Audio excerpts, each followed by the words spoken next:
What's up? Welcome in. Hoge and Jahns back with you. First episode of the week with OTAs getting underway at Hallis Hall.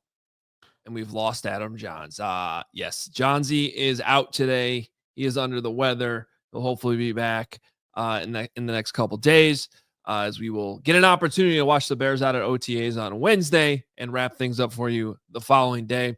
Yeah, Johnsy's out today. It's been a while since I've had to do a solo podcast, but sometimes it's nice to just sit here and get a bunch of stuff out. So we will do that here. Adam Hoge on the Hoge and Jahns podcast. Make sure you are following us at Adam Hoge, at Adam Jahns, at Hoge and Jahns on Twitter, at Hoge and Jahns on Instagram, and all of our merch always available at hogeandjahns.com. Great time to get those golf polos, those quarter zips, the t-shirts. It's all there for you. hogeandjahns.com. Maybe send the link off to your wife or girlfriend or whatever. Got Father's Day coming up and good Father's Day gifts in there as well. Ross Tucker will be joining us on this podcast. Looking forward to talking to him about the Bears offseason and the news of the day, which is the Joe Thuney extension. I found out Jahns was not going to be on the show today. I called Bears general manager Ryan Poles. I said, hey, I need a favor. We need something to talk about today because Jahns is out. And he was like, okay, we'll get this Joe Thuney extension done. No, it just worked out that way. And it's nice that Ross will be on the show today to talk about it too, because he's an offensive lineman. So Joe Thuney extension, it is done. Got a few thoughts on this. First of all, the details of the extension. It's $51 million. It is a 2-year add-on to what was already in place here for 2025. So the total over the 3 years is $51 million. The guarantees on this, $33.5 million, and that accounts for this season and next season. So there is an out in 2027. Reminder, Joe Thuney, 32 years old. So really, this is 2 years guaranteed. Really getting your bang for your buck on the fact that you only gave up a future 4th-round pick to acquire an all-pro guard, one of the best in the game.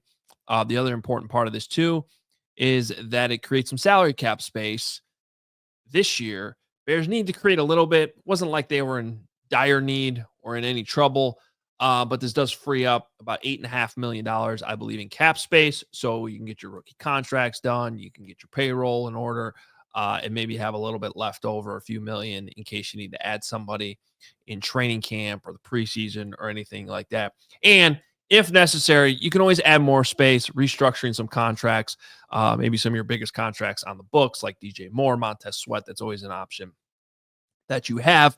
But a lot of times when you have a player on a 1-year deal like Joe Thuney was, you just extend them, you lower the cap hit by converting that to a signing bonus, which a player is always going to get in a contract extension. So that's what happened here with Joe Thuney. In terms of why you extend him, I mean, other than the fact that, he's a really good player. You may have seen this at this point or heard about it on CHGO, but I had a Bears roster pyramid that I've been working on for the last few weeks, ranking all 91 players on the roster from 1 to 91. It came out yesterday, allchgo.com. If you are a CHGO diehard, you can go check it out. Number 1 on that list, Joe Thuney. I think people need to understand how good he really is. I mean, so pyramid, we have tiers within the pyramid, the top tier being blue chip players, your all pros, the players that are either the best at their position or among the best. And I don't think there's any doubt that Joe Thuney, still here at 32 years old, is among the best offensive guards in football. He still was that for the Chiefs. We're going to talk about this with Ross coming up. How can he maintain that level of play over the next few years? That's the big question. I guess that's the risky part about extending him. But to this point, he's been incredibly durable. He's been one of these offensive linemen that seems to age like fine wine. We've seen this time and time again. There are plenty of examples of offensive linemen that seemingly somehow get better in their 30s. And to this point with Joe Thuney, who was out there playing left tackle last year for the Chiefs late in the year and in the Super Bowl, and that ideally wasn't his best position. But at guard, there are just no signs that we're going to see a drop-off here. Now, it is football. It is the NFL, and sometimes that comes out of nowhere, so you got to guard against it. But when you just consider the state of this roster and how they need all pros on this roster, Joe Thuney is one of those guys. This should not just be a one-year rental. And when you consider they can lower the cap hit this year by getting an extension done, it's really a no-brainer. Now, a lot of people have been saying that and have been wondering why the Bears hadn't gotten this done, or if they were ever going to get it done. And that part of it I've never understood. I mean, I guess you have the Keenan Allen example from last year.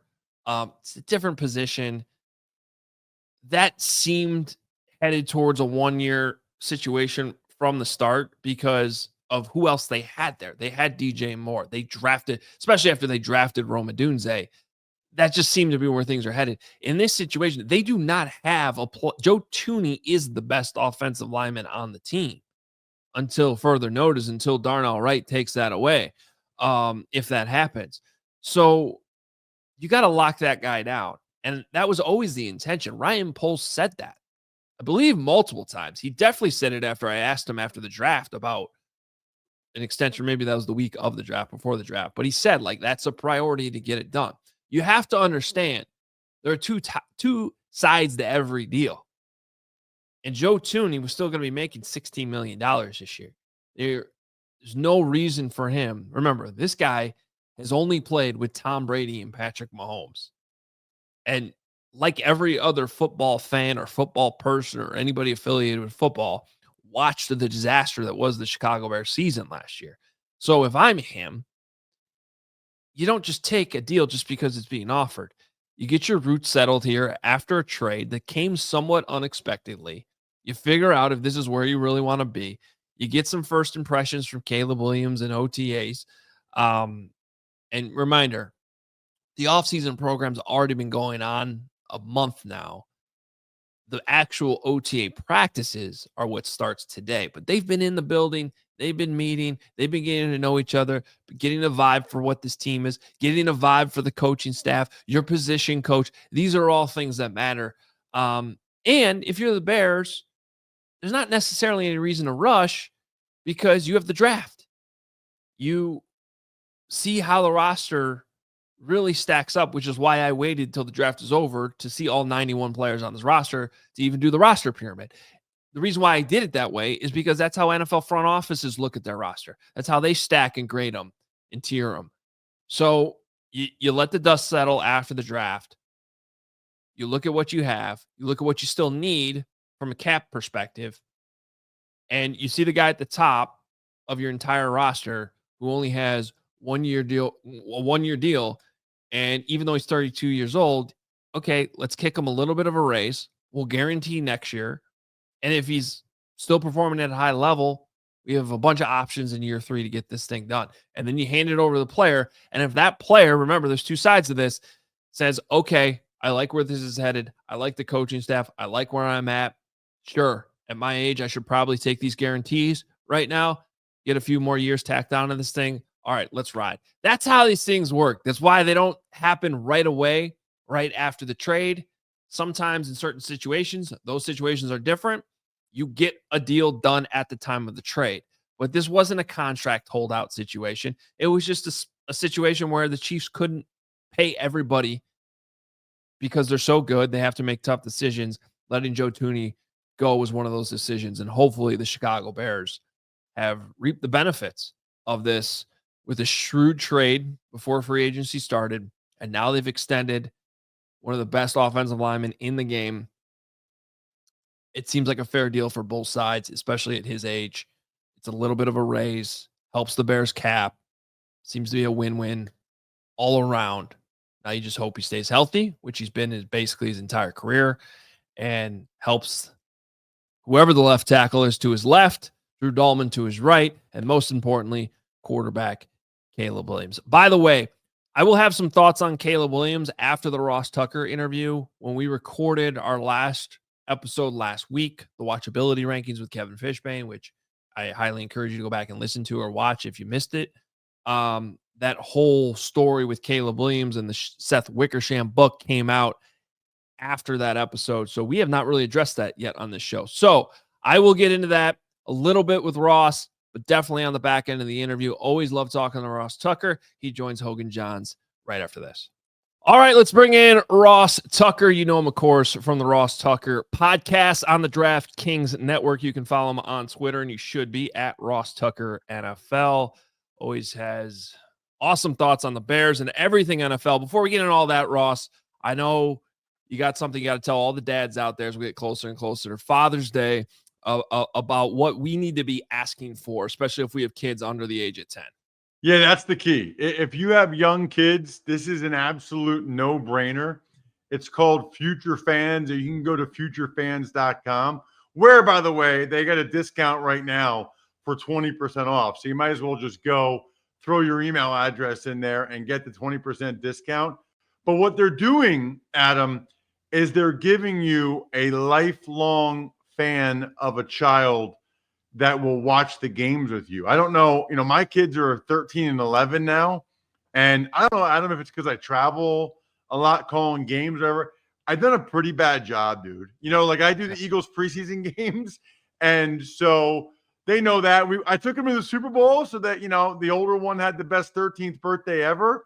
But I could tell based on the questions they were asking, they don't really know that much about football. And when I am home, which is rare, they don't actually sit there and watch it with me because they don't really understand it. So thankfully, I got these guys, Mike and Mike, not those Mikes, different Mikes.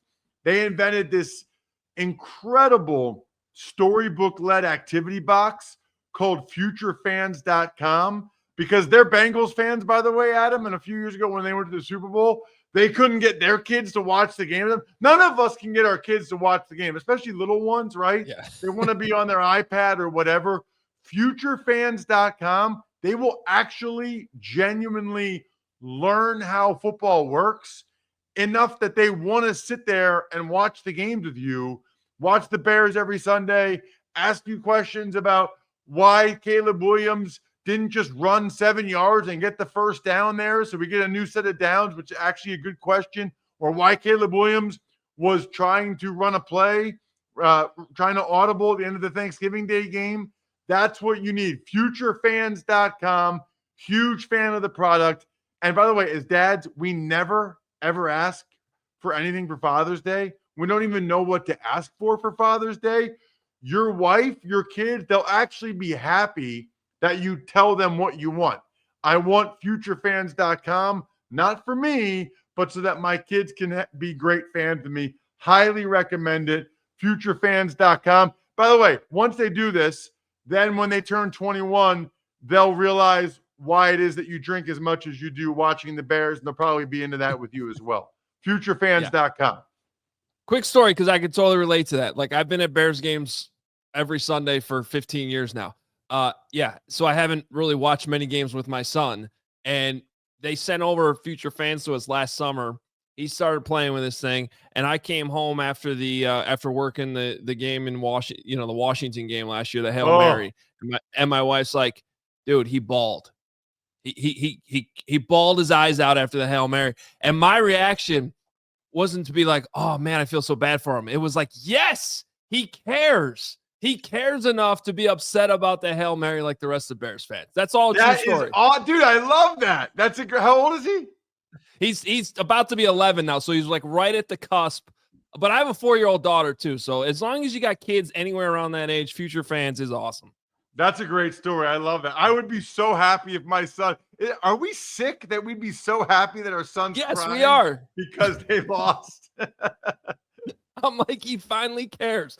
All right. Another thing Bears fans care a lot about today as we jump into this, Ross, and really kind of fortunate here that we line this thing up with, an offensive lineman and talk offensive line money and extensions here. But Joe Thuney this morning, as we record this, got a 2-year extension on his existing deal. So the Bears got him locked up now through 2027. Same thing with Drew Dahlman. Same thing with Jonah Jackson. And by the way, that's the same length that Caleb Williams' current rookie contract goes through, if you're just keeping track of all that, through 2027. Tell us your thoughts, though, on this Joe Thuney extension, what you think about it, even going back to the trade now that they've added on a couple of years, Ross. Well, listen, they obviously made it a priority to get better. on the interior of the offensive line. I appreciate that. I think a lot of these teams have seen the success of Philadelphia and some of these other squads and recognize how important it is to be good in the interior. So no one would, say anything negative about the way the Bears went about that. In particular, I like Thuney at left guard being able to work with whoever the left tackle is, right? Whether it's Braxton Jones or the kid from BC they drafted, if he beats him out, whatever. I like that person will be next to Thuney. Thuney to me should be in the conversation more for the Hall of Fame, I think, than people recognize. I mean, 4 Super Bowls. I don't ever remember him missing a game. I think he's played like 10 years. I'm not sure if he's ever missed a game, which is absolutely insanity at this point. And so I think it's something like 2 games ever, Ross. I think that's what it is off the top of my head. I'm looking. It looks like he missed 1 or 2 in 2022, but that's it. An absolute beast. Now, listen, I'm always going to keep it balanced for you, Adam. He's going to be 33 this season, right? So he's played a lot of football, 146 starts. So there is a chance that the 2 years that the Bears just bought, that he's not playing at the same level, right? They might be buying on the downswing. I think guys usually have a pretty good run in them in their early 30s. This is right up against it now, right? Now there's guys for the Eagles, Lane Johnson, I think he's 35 maybe, and Lane just keeps going and he's playing at a really high level. That's not to say that Joe can't do it, but age 33, 34, 35 seasons, he's already made a ton of money. He's played a lot of football. I'll be curious to see 3 years from now whether or not the Bears feel like they got a return on that investment. Certainly, if at a minimum he's as durable as he has been, I think they probably will feel that way. Just to have that consistency. I don't know, though, if we can expect him to be an all-pro type of guy all 3 of these years, right? There's a reason why other guys, the Zach Martins and the Tyron Smiths and guys are starting to retire. I think Joe should be able to get a good 12 years in, this would be his 10th, 11th, and 12th seasons. Yeah, and that's all fair, and that's ultimately probably why the Bears only had to pay a future 4th-round pick, not even in 2025, it was 2026 to get him. But I need you to do me a favor, Ross, because I don't know that the casual football fan really understands how good Joe Thuney's been in this league. Like, and ultimately what matters is what he is for the Bears over the next 3 years. But if we can just rewind and recap what this guy has been, because I don't know if all of Chicago has even digested truly like how good Joe Thuney's been in this league for as long as he has. Yeah, and I'm actually surprised that he hasn't gone to more Pro Bowls, hasn't been all pro more when I was looking it up, because in my mind, he's been a top 2 or 3 guard in the league almost the whole time. What really makes him crazy is he can play other positions. I think most Bears fans probably realize the second half of last year he had to play left tackle. For the Chiefs, he started the Super Bowl at left tackle out of position, but it's one other reason why I think he should get Hall of Fame consideration. The 4 Super Bowls, the 2 different franchises, the durability, the multiple positions, but then just the consistency week in, week out, year after year. It's valuable not only just for what he does at left guard, but for what that gives the left tackle, the center, really the guys next to him. Very athletic. He's not a road grader type, Adam. He's not 335 pounds. This is not Larry Allen, okay? This is more of a guy that gets by with athleticism and technique. And it's extremely impressive for me to see a guy that probably weighs 305, maybe 310, and just the way he's been able to do it, especially as a pass blocker. I think as a run blocker, he's good. I think he's outstanding in one-on-one pass pro, which is obviously a high priority having Caleb Williams there as the quarterback.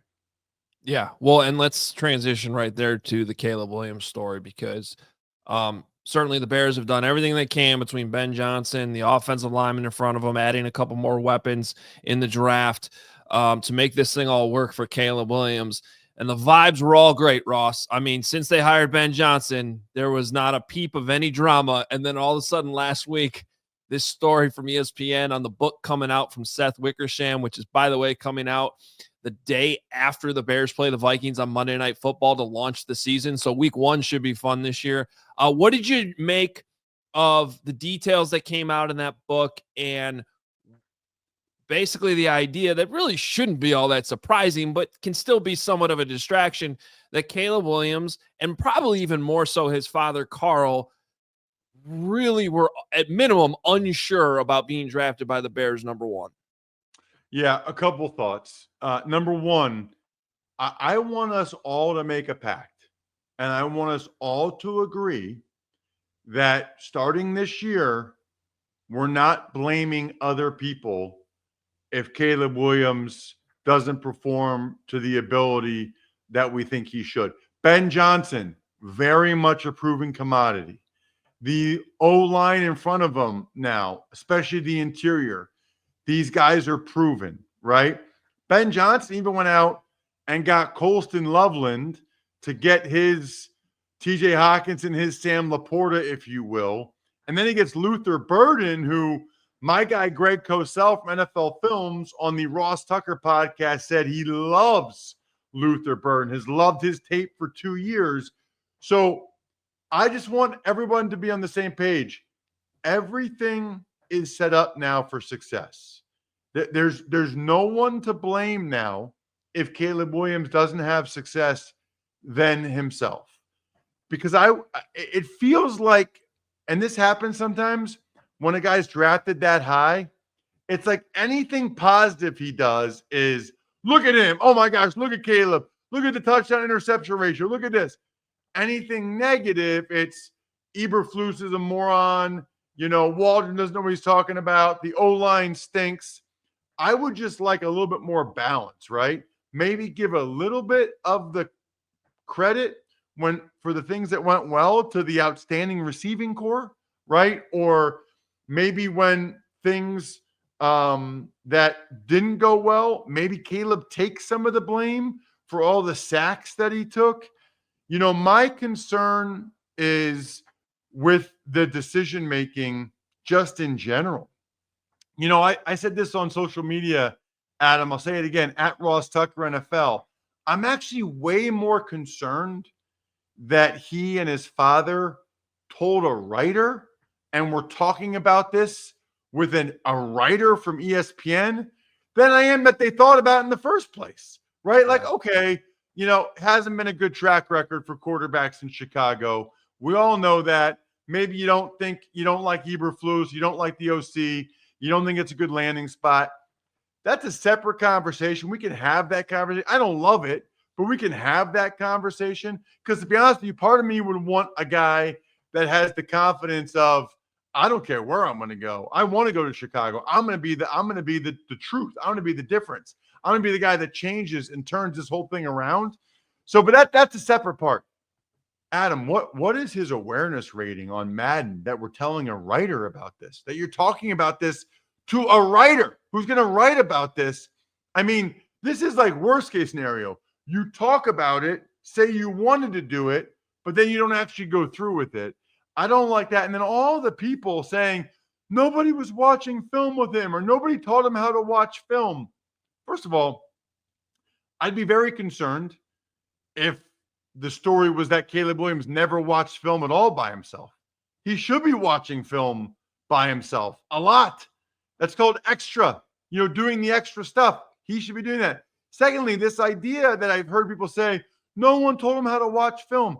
Every quarterback that's played for Lincoln Riley wins the Heisman as the number 1 pick. It's like Baker Mayfield, Kyler Murray, Jalen Hurts, Caleb Williams. I think it's incredibly insulting to act like Caleb Williams had no idea how to watch film. So I say that, Adam, because both aspects of that come across to me as Caleb Williams blaming others. Bears bad situation. Nobody taught me how to watch film, or I'm watching film by myself. I'm willing to put all of that in the past if we all agree moving forward to evaluate him fairly based on what happens moving forward and not give him more built-in excuses if things don't go well.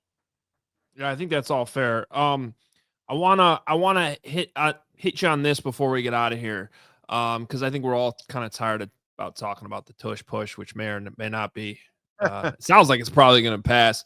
Although if you do have, here's the one aspect that I do want to ask you about. Not necessarily should it be banned, should it not be banned, but this idea that there's suddenly the shift this week that I think if it does get banned, we're actually going back to how the rules used to be. What was it, before 2005? I think it was. Yeah, when I played, yeah. Yeah, that's why I wanted to ask you, because back then you couldn't push anyone anywhere on the field forward, or you couldn't pull them, push them, whatever. What do you think about that aspect of going back to that? Because honestly, I can't even remember why they changed that in the first place. Because they never called it. You know, like they called it if you pulled a running back or you pulled a ball carrier.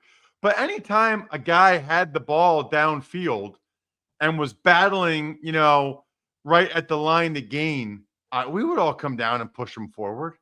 Like, I don't think, like, I think the last time they threw a flag for it was 93, I read, right? So they weren't, their point was it was hard to tell if the guy was coming in to push his own guy forward or to kind of just push the pile or to push the defender. So they got rid of the rule because they realized in 12 years they hadn't called it one time, right? You know, a couple thoughts. One is I just don't understand.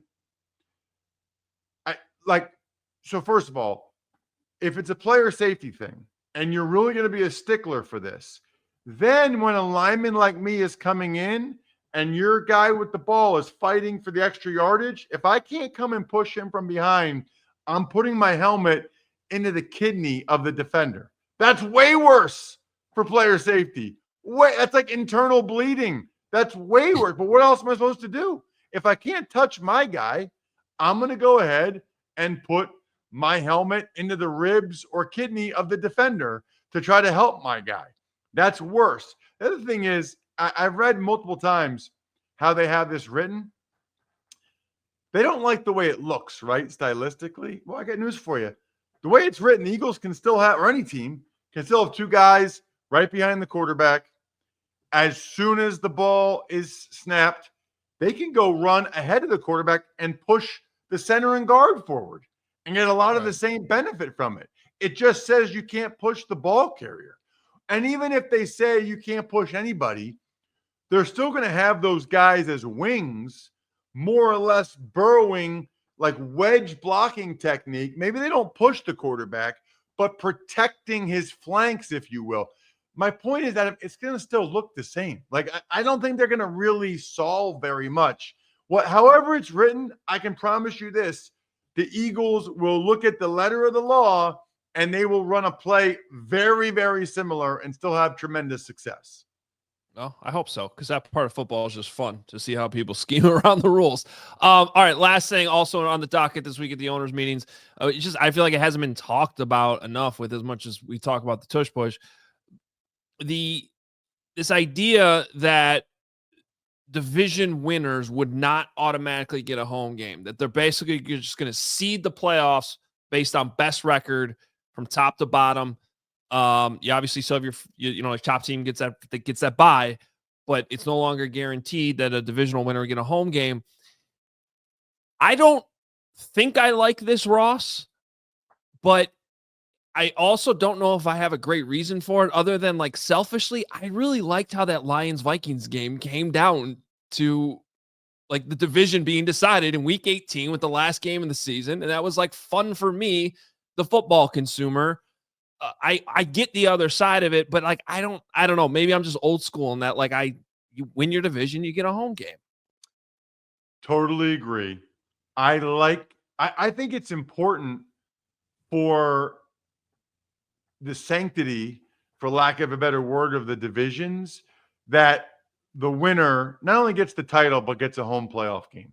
That is really valuable, and that's really something to strive for. I also think, that Vikings Lions game, there being that much of a difference, difference between the 1 seed and the 5 seed, that upped the ante on that game, right? Like that made that game even more compelling. But the truth is, the biggest issue is the scheduling part of it, right? There are going to be certain divisions that have really tough schedules. You have parity from a scheduling standpoint as much as you can, at least equality within divisions. Outside divisions, it's very different. Let's just say, okay, that one division has to be going against the NFC North with the Packers and the Vikings and the Lions and the Bears, and the AFC North with the Ravens and the Bengals and the Steelers, or maybe the AFC West, while another division gets to go up against the AFC South and the NFC South. So what could easily happen is one team has 11-6 record, the other one's 10-7. The 10-7 team might be better, but they had a much tougher schedule.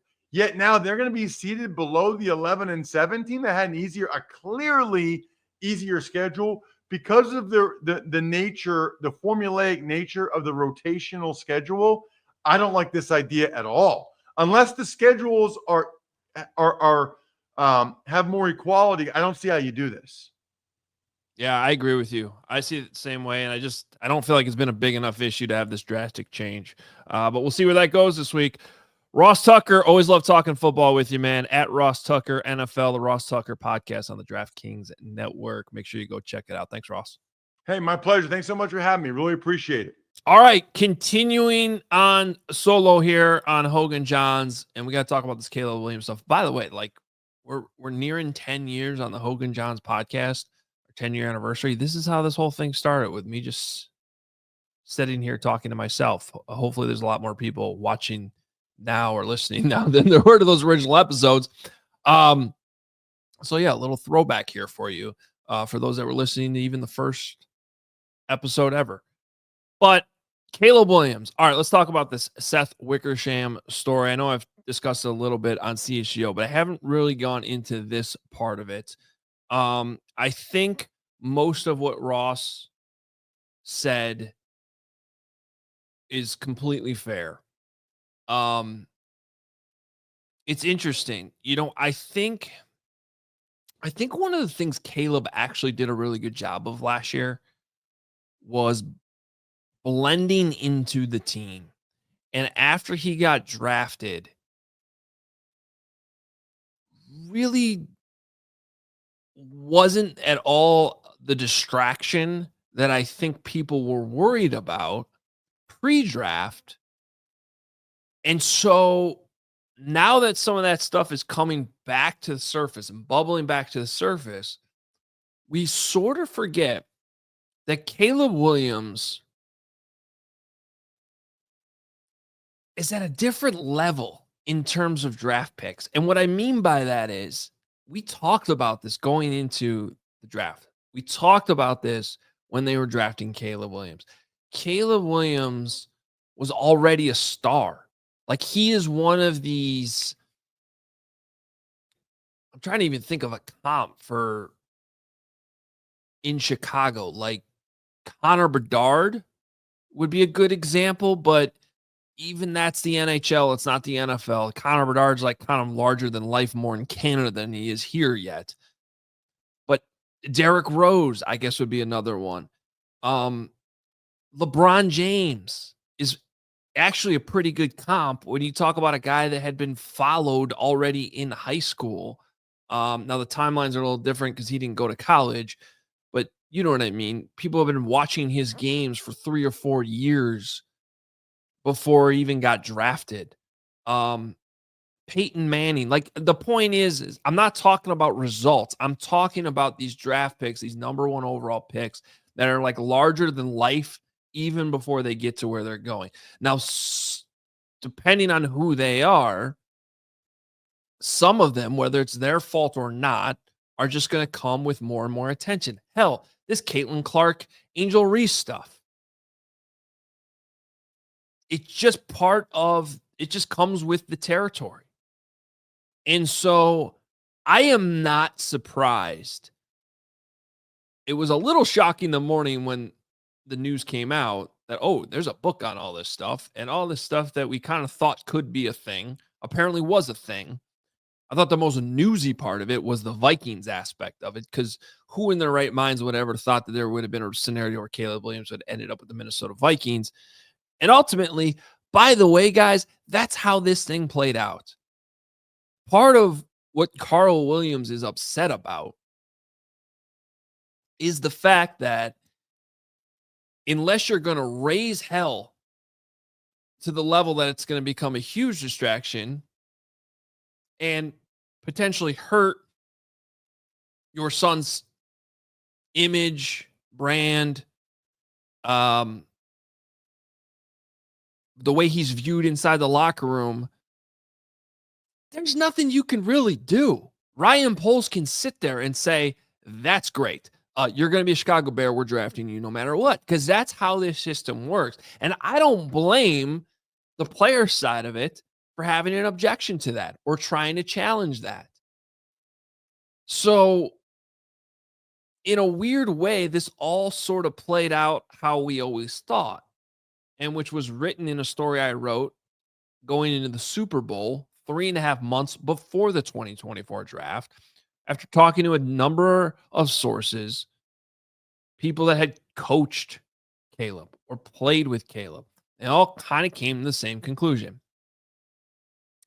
Carl Williams will probably do whatever it takes to make sure his kid is in the best position to succeed at the next level. No dad out there should have a problem with that. Now, some of the specifics, like Ross brought up in talking to an author who's going to write a book that's going to come out who knows when, and when this is all going to bubble back to the surface, you can question some of that, certainly. But doing the stuff behind the scenes to ensure that your son's in the best position to have success, nobody's going to blame Carl Williams for that, nor should they. But those same people also said, when push comes to shove, we do not believe Caleb Williams will actually get to the point where he would actually force his way out of Chicago. That ultimately, at the end of the day, he is going to accept the challenge.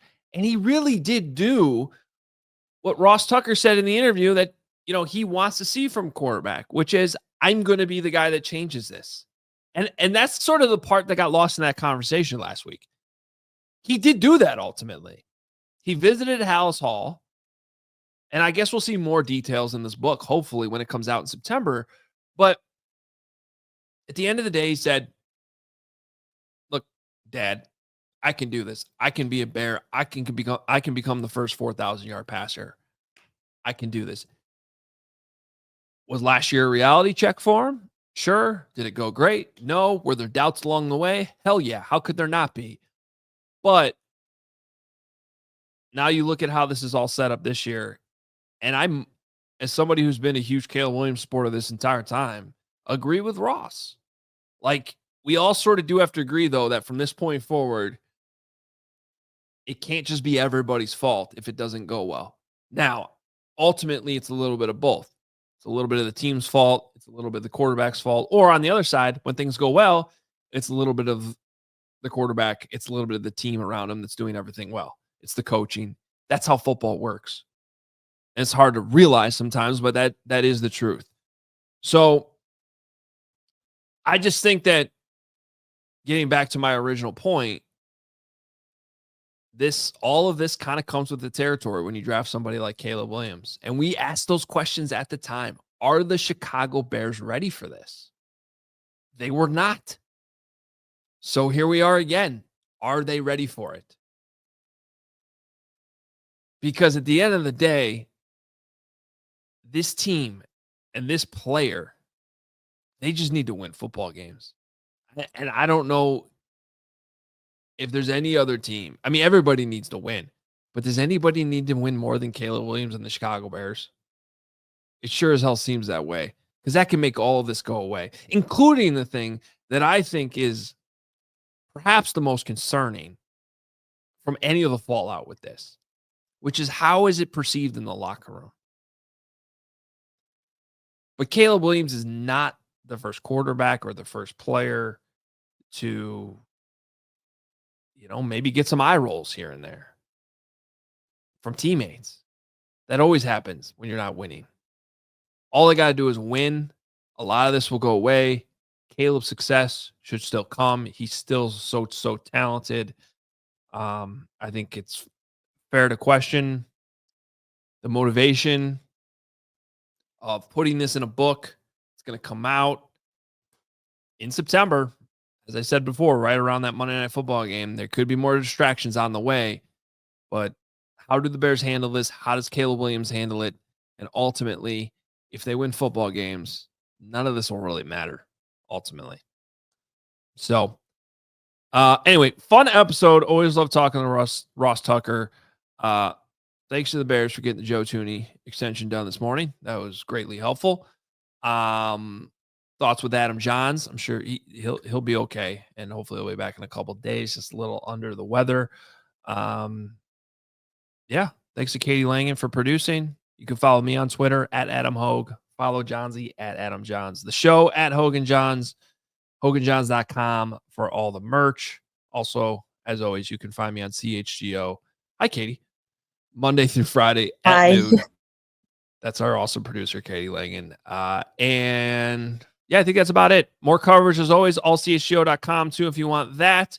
We will be out at House Hall on Wednesday covering OTAs. Hopefully this awful weather doesn't force us inside, although maybe I actually want it to be inside because I don't know. It's what's today, the 20th, and it's 48 degrees and just pouring rain, and I don't know that's going to stop on Wednesday, so I'm sure the Bears' first practice, well, we'll see. I don't know if they're going to be forced inside or not, but not the greatest way to start OTAs and get some of this work done that needs to be done. We'll see. Regardless, we will be out there. We will cover it. We'll get all your reaction to you on Thursday as well later on in the week. So thanks for watching. Please hit that like button. Please subscribe to the YouTube channel. And if you're listening to it as a podcast, please rate and review and do vice versa too, just to help support the show. Even if you never watch on YouTube, go hit subscribe there. It'll greatly help us. We thank you very, very much. We'll talk to you later in the week.